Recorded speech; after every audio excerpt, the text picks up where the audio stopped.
আসসালামু আলাইকুম। তো চাকরি প্রত্যাশী ভাই বোনেরা সকলে কেমন আছেন? আশা করি সকলে ভালো আছেন, সুস্থ আছেন। তো দেখতে পাচ্ছেন যে গণপ্রজাতন্ত্রী বাংলাদেশ সরকার হিসাব মহানিয়ন্ত্রকের কার্যালয় নিয়োগ বিজ্ঞপ্তি প্রকাশ পেয়েছে। এখানে নিয়োগ বিজ্ঞপ্তি 1 থেকে 3টা প্রকাশ করেছে। আপনারা আবেদন করতে পারবেন যার যার শিক্ষাযোগ্যতা অনুযায়ী। তো যারা আবেদন করতে ইচ্ছুক তারা আবেদন করতে পারবেন। তো আবেদন করতে হবে অনলাইনের মাধ্যমে। এখন বলবো যে কোন পদে কতজন লোক নেওয়া হবে সব কিছু জানাবো। সম্পূর্ণ ভিডিওটি ধৈর্য সহকারে দেখবেন। তো এখানে দেখতে পাচ্ছেন যে গণপ্রজাতন্ত্রী বাংলাদেশ সরকার হিসাব মহানিয়ন্ত্রকের কার্যালয় এখানে পুনর্নিয়োগ বিজ্ঞপ্তি প্রকাশ পেয়েছে।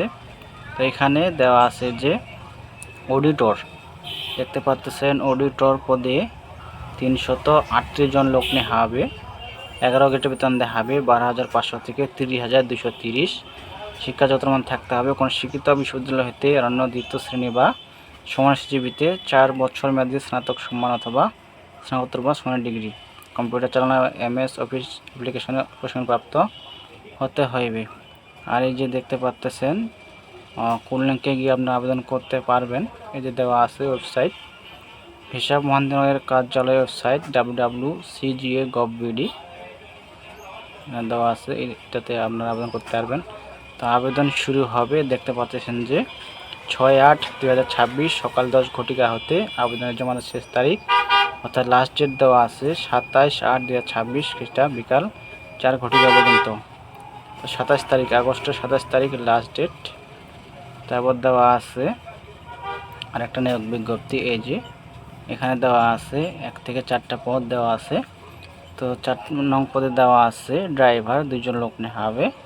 এখানে শিক্ষাগত থাকতে হবে কোনো স্বীকৃত বোর্ড হইতে স্কুল সার্টিফিকেট বা সম্পর্কোত্তীর্ণ, হালকা ভারী বা প্রযোজ্য ক্ষেত্রে যানবাহন চালানোর লাইসেন্স সহ গাড়ি চালানোর অন্তত 3 বছরের বাস্তব কর্মকর্তা থাকতে হবে।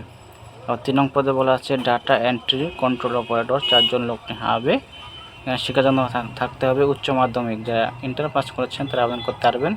এবং কম্পিউটারের মধ্যে প্রতি মিনিটে বাংলা 20 শব্দ এবং ইংরেজিতে 20 শব্দ গতি থাকতে হবে। তারপর দেওয়া আছে 2 নং পদে জুনিয়র এডিটর পদে দেওয়া আছে যে 92 জন লোক নেওয়া হবে। বেতন পড়বে 9,300 থেকে 22,490 16 গ্রেডে। এখানে শিক্ষাগত মান থাকতে হবে, দেখতে পাচ্ছেন কোনো স্বীকৃত বোর্ড হতে অন্যান্য দ্বিতীয় বিভাগ বা সময়ের জিপিতে উচ্চ মাধ্যমিক সার্টিফিকেট বা সম্পর্কোত্তীর্ণ হতে হবে। অবশ্যই কম্পিউটার মধ্যে গতি থাকতে হবে ইংরেজি 20 এবং বাংলা 20 শব্দের।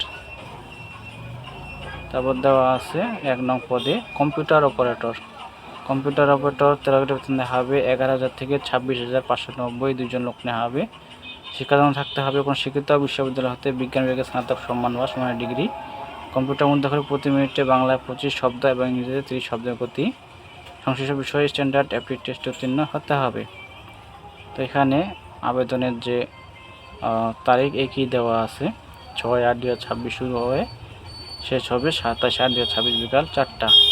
তো একটা নিয়োগ বিজ্ঞপ্তি আছে, এই যে দেখতে পাচ্ছেন এটা এখানে দেওয়া আছে 2টি পদ। এখানে অফিস সহায়ক পদে নেবে অসংখ্য জন লোক 57 জন লোক নেওয়া হবে। শিক্ষাগত থাকতে হবে কোনো শিক্ষিত বোর্ড হইতে মাধ্যমিক স্কুল সার্টিফিকেট বা সম্পর্কোত্তীর্ণ 20 গ্রেড বেতন দেওয়া হবে। তারপরে 1 নং পদে বলা আছে শটার 19 গ্রেড বেতন দেওয়া হবে 8,500 থেকে 20,570 লোক নেওয়া হবে 40 জন। শিক্ষাগত থাকতে হবে কোনো শিক্ষিত বোর্ড হইতে মাধ্যমিক স্কুল সার্টিফিকেট বা সমান পরীক্ষা উত্তীর্ণ, যারা SSC বা মেট্রিক পাস করেছেন তারা আবেদন করতে পারবেন।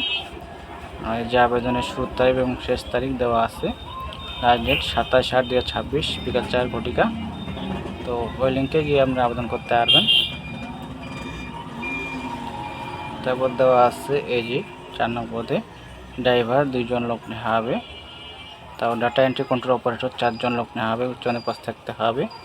তারপর 2 নং পদে জুনিয়র এডিটর দেওয়া আছে 92 জন, কম্পিউটার অপারেটর 2 জন, এটা দেওয়া আছে সব কিছুই। তো যারা আবেদন করতে ইচ্ছুক আবেদন করতে পারেন। তো বয়স হতে হবে প্রার্থীর 18 থেকে 32 বছর, যাদের বয়স 18 থেকে 32 বছর তারা আবেদন করতে পারবেন। তো এটা দেওয়া আছে যে ইতিমধ্যে আবেদনকারীর প্রার্থীদের পুনরায় আবেদন করার প্রয়োজন নেই, যারা আবেদন করেছেন এটা দেওয়া আছে সব কিছুই। হিসাব মন্ত্রণালয়ের কার্যালয়ের নিয়োগ বিজ্ঞপ্তি স্মারক নং তারিখ 7 ডিসেম্বর 2021 খ্রিস্টাব্দের প্রেক্ষিতে এটা 7 ডিসেম্বর 2021 খ্রিস্টাব্দে নিয়োগ প্রকাশ করা হয়েছিল। তো যারা আবেদন করেছেন তাদের আবেদন করার প্রয়োজন নেই। যারা আবেদন করতে ইচ্ছুক তারা আবেদন করতে পারেন। এখানে আবেদন ফি বাদ কত টাকা দিতে হবে এখানে দেওয়া আছে। তো অনেকেই জানেন, অনেকেই জানেন না। তো আপনাদের আবেদন ফি দিতে হবে 100 টাকা। এটাকে সার্ভিস চার্জ দিতে হবে 12 টাকা মতো, 12 টাকা 72 ঘন্টার মধ্যে জমা দিতে হবে। তো এই ছিল বিষয়, এখানে সব কিছু জানালাম আপনাদেরকে। তো দেখা হবে পরবর্তী সার্কুলার নিয়ে। আর যারা এখনও আমার ইউটিউব চ্যানেল সাবস্ক্রাইব করেন নাই, যারা সকল ধরনের নিয়োগ বিজ্ঞপ্তি পেতে চান অবশ্যই চ্যানেলকে সাবস্ক্রাইব করে সাথে থাকবেন। তো দেখা হবে নেক্সট নিয়োগ বিজ্ঞপ্তি নিয়ে। ধন্যবাদ সকলকে।